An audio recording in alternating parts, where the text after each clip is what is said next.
கவனமாக பொசிஷனில் வந்துடுங்க. கரெக்டாக வரிசையாக நிற்கணும். பர்ஃபெக்ஷன். இன்றைக்கி வந்து கடைசி டைம், கிட்டத்தட்ட நாட்கள் நெருங்க போகுது. நாம் முழுமையாக செய்து முடிக்கணும்.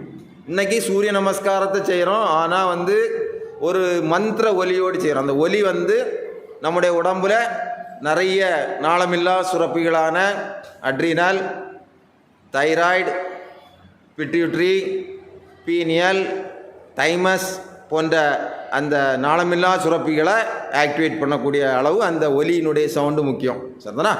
அதனால் அந்த ஒலியை சொல்லி நாம் சூரிய நமஸ்காரத்தை செய்ய போகிறோம். எல்லாரும் சேர்ந்து சொல்லுங்கள். ஓம் சூர்யாய நமக.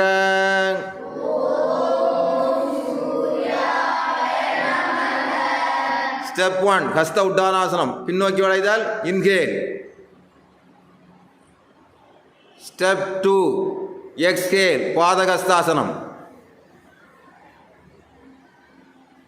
ஸ்டெப் 3 இடது கால் உள்ள, வலது கால் பின்னாடி, கண்டினியூட்டியாக இருக்கணும். இன்ஹேல், நல்ல இன்ஹேல் பண்ணிவிடுங்க. அடுத்து both leg back, normal breathe, தண்டாசனம். அப்படியே அஷ்டாங்க நமஸ்காரம், மெதுவாக முட்டு, நெஞ்சு பகுதி, நாடி பகுதி, அதாவது பிரீத்தை ஹோல்டு பண்ணி வச்சுக்கிட்டோம். புஜங்காசனம், எக்ஸ்ஹேல், இன்ஹேல், நல்லா நிமிர்ந்து பார்த்து இன்ஹேல் பண்ணிக்கணும். அடுத்து மேரு ஆசனம், இடுப்பை உயர்த்தி மேரு ஆசனம், எக்ஸ்ஹேல். அந்த நடை இன்ஹேல் எக்ஸ்ஹேல் இன்ஹேல் எக்ஸ்ஹேல்னு வந்துகிட்டே இருக்கும். அதை மறக்காமல் வச்சுக்கணும்.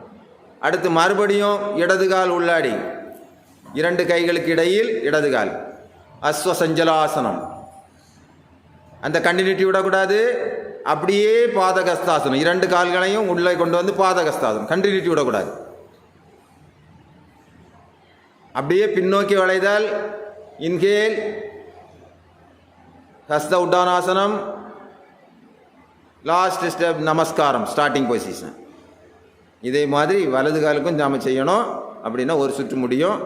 இப்போது நாம் மூச்சு, உடலசைவு, ஒலி என்ற 3 யுக்தியை பயன்படுத்தி இதை செய்திருக்கோம். நீங்கள் இதை மறக்காமல் வீடுகளில் ப்ராக்டிஸ் பண்ணணும். சரியா?